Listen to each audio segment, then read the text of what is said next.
भगवान शिव शंकर ने 9 ग्रहों को महत्वपूर्ण जिम्मेदारी दी है और उनमें से शनि देव को कर्म का पर्यवेक्षक नियुक्त किया गया है। दूसरे शब्दों में, वह एक मजिस्ट्रेट के रूप में कार्य करता है जो सावधानी पूर्वक हमारे कार्यों पर नजर रखता है। यह सुनिश्चित करता है कि हम अपने कर्तव्यों को पूरा करें और अपने कार्यों के परिणाम भुगतें। इसलिए हमारे लिए सुख और समृद्धि दोनों से बचना असंभव है। आइए हम शनिदेव के हमारे जीवन पर पड़ने वाले प्रभाव के बारे में गहराई से जानें, क्योंकि जब वह सुप्त अवस्था से सक्रिय अवस्था में आते हैं तो उनकी शक्ति और प्रभाव तीव्र हो जाते हैं।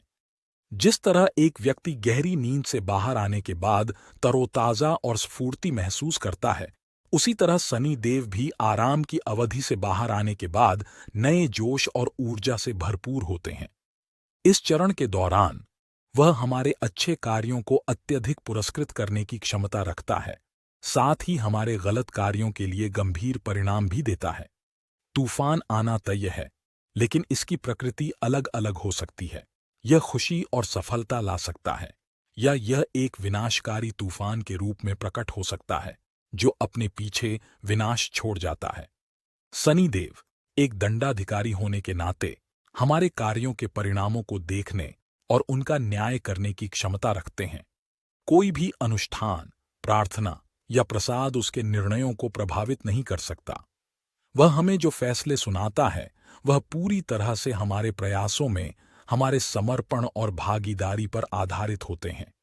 यदि हम पूरे दिल से अपने कार्यों के प्रति समर्पित हैं तो निश्चिंत रहें कि शनिदेव एक तूफान लाएंगे जो हमें अपने जीवन में अभूतपूर्व सफलता की ओर ले जाएगा। आइए अब हम मेष लग्न वाले व्यक्तियों पर शनिदेव के प्रभाव के बारे में चर्चा करते हैं। अधिक सटीक विश्लेषण के लिए लग्न पर विचार करना आवश्यक है। हालांकि निम्नलिखित अंतर्दृष्टि सभी मेष राशि के व्यक्तियों पर भी लागू होती है। शनिदेव इस समय आपके 11वें घर में हैं, जो आय और लाभ का प्रतीक है। यह स्थान अत्यधिक अनुकूल है क्योंकि शनि अपनी त्रिकोणीय राशि में स्थित है, जो और भी अधिक लाभ प्रदान करता है।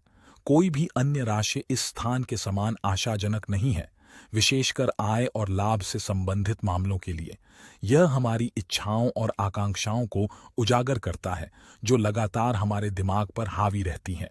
हालांकि यदि बाधाएं उत्पन्न होती हैं तो यह एक संकेत है कि शनिदेव मौजूद हैं और सक्रिय रूप से स्थिति को प्रभावित कर रहे हैं। ज्योतिष शास्त्र के अनुसार शनिदेव की उपस्थिति बहुत महत्व रखती है और इसलिए हमें अपने कार्यों को उसी के अनुरूप बनाना चाहिए। हमारे कर्म प्रयास इसी क्षेत्र में केंद्रित हैं और शनि का वर्तमान पारगमन 1 और वर्ष तक चलेगा। मार्च 2025 तक शनि आय भाव से व्यय क्षेत्र में गोचर करेगा। हालांकि इस परिवर्तन के लिए भविष्यवाणियां अभी तक निर्धारित नहीं की गई हैं, लेकिन अपने लक्ष्यों को प्राप्त करने के लिए इस वर्ष के दौरान प्रस्तुत अवसरों का लाभ उठाना महत्वपूर्ण है। हालांकि यह ध्यान रखना महत्वपूर्ण है कि जब शनि से निपटने की बात आती है तो कोई शॉर्टकट नहीं होता है। यह ग्रह दृढ़ता और धैर्य की मांग करता है, जो हमारी सफलता की राह में आने वाली कठिनाइयों को समझा सकता है। इस अवधि के दौरान कोई भी शॉर्टकट या त्वरित समाधान पर्याप्त नहीं होगा। जिस तकनीक का हम खुलासा करने जा रहे हैं वह वैदिक ज्योतिष का अंतिम सूत्र है, जिसके लिए शनि देव और लाभ घर में उनकी उपस्थिति के साथ गहरा संबंध होना आवश्यक है। इस संबंध को स्थापित करके हम एक दुर्जेय साम्राज्य का निर्माण कर सकते हैं, क्योंकि शनि देव हमें अपनी दिव्य दृष्टि से आशीर्वाद देते हैं। हमारे लग्न पर उनकी दृष्टि उन क्षेत्रों को इंगित करती है जहां हमें खुद पर ध्यान केंद्रित करना चाहिए। हालांकि खुद को साबित करने के लिए महत्वपूर्ण प्रयास की आवश्यकता हो सकती है, लेकिन हमें संघर्ष से नहीं डरना चाहिए। इसके बजाय हमें यह जानते हुए इसे अपनाना चाहिए कि इसी प्रक्रिया के माध्यम से एक सुंदर और आशाजनक कल हमारा इंतजार कर रहा है। कर्म फल प्रदाता शनि देव हमारे कार्यों का आकलन करेंगे और अंततः हमारे जीवन की गुणवत्ता में सुधार करेंगे। हमारी वर्तमान परिस्थितियों में हमारे लिए अपने बारे में सकारात्मक धारणा बनाए रखने को प्राथमिकता देना महत्वपूर्ण है। यह देखा गया है कि जब शनि का प्रभाव हमारे लग्न के साथ संरेखित होता है तो यह व्यक्तियों को योग, व्यायाम और प्राणायाम जैसे अभ्यासों के माध्यम से अपने भौतिक शरीर को मजबूत करने के लिए प्रेरित करता है। यह इंगित करता है कि हमें अपनी शारीरिक भलाई में सुधार पर ध्यान केंद्रित करने की आवश्यकता हो सकती है और यह जिम्मेदारी हमें दिव्य इकाई शनि द्वारा प्रदान की गई है। योग, पैदल चलना या किसी भी प्रकार के शारीरिक व्यायाम जैसी गतिविधियों में सक्रिय रूप से शामिल होकर हम शनि की शक्ति को सक्रिय और उपयोग करने में सक्षम हैं। यह हमारे शारीरिक प्रयासों में किए गए परिश्रम और समर्पण के माध्यम से है कि हम शनि के प्रभाव को अपने जीवन में आमंत्रित करते हैं। इसलिए आपके विशिष्ट लग्न के आधार पर शनि अब आपसे प्रयास करने और कार्रवाई करने का आग्रह कर रहा है। इसके बाद दूसरी दृष्टि 11वें घर से सीधे 5वें घर में स्थानांतरित हो रही है। 5वां घर अब एक केंद्र बिंदु बन गया है जहां हमारी जिज्ञासाएं आकर्षित होंगी, क्योंकि हम अपने जुनून का पता लगाना चाहते हैं। कर्म का ग्रह शनि पंचम भाव को प्रभावित कर रहा है। यह प्रभाव पिछले 1.5 साल से जारी है, अभी 1 साल बाकी है। इस दौरान सबसे प्रबल इच्छा अपने ज्ञान और कौशल का विस्तार करने की होगी। 5वां घर हमारे बच्चों का प्रतिनिधित्व करता है, जो हमें यह सोचने के लिए प्रेरित करता है कि हम उनका सर्वोत्तम समर्थन और पोषण कैसे कर सकते हैं।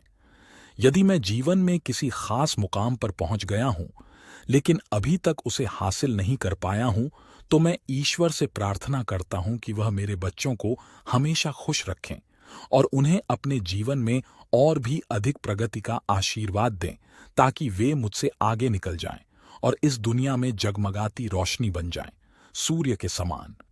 यह इच्छा 5वें घर और 7वें घर पर शनि देवता के प्रभाव के बारे में जानकारी प्रदान करती है। 5वां घर मेरी रचनात्मकता और आध्यात्मिक विकास का प्रतिनिधित्व करता है और यह मेरी आध्यात्मिक प्रगति के संदर्भ में अपार शक्ति रखता है। समय इस प्रगति में महत्वपूर्ण भूमिका निभाता है, क्योंकि ऐसा माना जाता है कि आध्यात्मिक विकास किसी की जन्म कुंडली में नकारात्मक ग्रहों को कमजोर करता है, जबकि सकारात्मक ग्रहों के लाभों को बढ़ाता है, जिससे जीवन अधिक सकारात्मक और पूर्ण होता है। किसी व्यक्ति की कुंडली में 10वें घर के साथ संबंध के कारण शनि की 10वीं दृष्टि को व्यापक रूप से कर्म की दृष्टि माना जाता है। ज्योतिषीय दृष्टि से 10वां घर कर्म के क्षेत्र का प्रतिनिधित्व करता है। यह दर्शाता है कि 8वें घर से जुड़े होने पर ही किसी के कार्य व्यवस्थित तरीके से आगे बढ़ेंगे। 8वां घर गुप्त दान का प्रतीक है, जहां व्यक्ति बिना सोचे समझे दान देता है। यह एक ऐसा स्थान है जहां किसी के चुने हुए क्षेत्र में अनुसंधान को प्रोत्साहित किया जाता है। शायद आपने पिछले 1.5 साल में अपने काम में गहराई से उतरने की तीव्र प्रवृत्ति देखी होगी। यह शनि देवता का प्रभाव है। इस प्रभाव से जुड़ने में विफलता के परिणाम स्वरूप विभिन्न परेशानियां हो सकती हैं। हालांकि यदि आप कोई संबंध स्थापित करते हैं तो लाभ बड़े पैमाने पर हो सकते हैं। संभवतः आपको एक साम्राज्य बनाने की अनुमति भी मिल सकती है। यह आत्म सुधार पर ध्यान केंद्रित करने का एक उपयुक्त समय है। 1 साल बाद जब शनि आपके आय भाव को छोड़ेगा तो 30 साल बाद वापस आएगा। इसलिए आज के संघर्षों से न डरें, क्योंकि आगे बेहतर समय आने वाला है। उज्ज्वल भविष्य सुनिश्चित करने के लिए हमें सकारात्मकता के बीज बोकर अभी से कार्रवाई करनी चाहिए। हालांकि ये बीज तुरंत फल नहीं दे सकते, समय और प्रयास के साथ वे लाभ देंगे। अगर आपको अपने कार्यों में कमियां नजर आती हैं, तो हनुमान जी की पूजा करने की सलाह दी जाती है। ऐसा माना जाता है कि हनुमान जी में किसी अन्य देवता की तरह शनि को शांत करने की शक्ति है, केवल हनुमान चालीसा का जाप करके। इस पवित्र पाठ का 100 बार पाठ करने से कष्टों से मुक्ति मिलती है और असीम आनंद का अनुभव होता है। यदि आप अपने जीवन के किसी भी पहलू में फंसा हुआ महसूस कर रहे हैं, तो हनुमान जी आपको इन बंधनों से मुक्त होने और मुक्ति प्राप्त करने में मदद कर सकते हैं।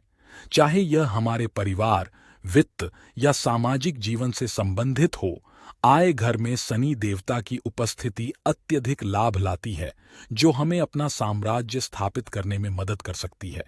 एक ऐसी उपलब्धि जो अतीत और भविष्य दोनों में असंभव लगती थी। वर्तमान में जैसे ही सनी विदा होने की तैयारी कर रहा है, यह समझना महत्वपूर्ण है कि 1 वर्ष के बाद और यहां तक कि 30 वर्षों की अवधि के बाद वह एक बार फिर हमारे आए घर को आशीर्वाद देने के लिए वापस आएगा। यह दर्शाता है कि आज हमारे सामने आने वाले किसी भी संघर्ष से डरना नहीं चाहिए, क्योंकि भविष्य में बहुत सुधार की आशा है। हालांकि एक उज्जवल भविष्य सुनिश्चित करने के लिए यह जरूरी है कि हम आज ही प्रयास और समर्पण के बीज बोएं। जिस तरह एक बीज को विकसित होने और फल देने में समय लगता है, उसी तरह आज हमारे कार्यों का परिणाम तुरंत नहीं मिल सकता है, लेकिन धैर्य और दृढ़ता के साथ हम अंततः आने वाले वर्षों में लाभ प्राप्त करेंगे। इसके अतिरिक्त यदि हमारे कार्यों में कोई कमी है, तो हनुमान जी की पूजा के माध्यम से सांत्वना और मार्गदर्शन प्राप्त करने की अत्यधिक अनुशंसा की जाती है। आपका कर्तव्य उन लोगों की मदद करना है जो अच्छे कर्म करते हैं और जिनके कर्म अच्छे हैं। जब कोई ग्रह विशेष के कारण कठिन समय से गुजर रहा हो, तो आपको उन्हें सबक सिखाना चाहिए, लेकिन अगर वे मेरे प्रति समर्पित हैं, तो उन्हें नुकसान नहीं पहुंचाना चाहिए। मैंने उन लोगों को आशीर्वाद दिया है जो आपकी शरण में आते हैं, यह सुनिश्चित करते हुए कि उन्हें कोई नुकसान नहीं होगा। शनिवार के दिन पीपल के पेड़ पर तेल चढ़ाने से आप शनि के किसी भी नकारात्मक प्रभाव को कम कर सकते हैं। यह अभ्यास न केवल आपको लाभ पहुंचाता है, बल्कि अच्छे कर्मों के माध्यम से जीवन में सफलता प्राप्त करने में भी मदद करता है। प्रगति करने और आशीर्वाद प्राप्त करने के लिए अगले वर्ष का लाभ उठाएं। यदि आपको यह स्पष्टीकरण उपयोगी लगा, तो कृपया लाइक करें, कमेंट करें और मेरे चैनल को सब्सक्राइब करें। आप पर भगवान की दया रहे। जय श्री राम।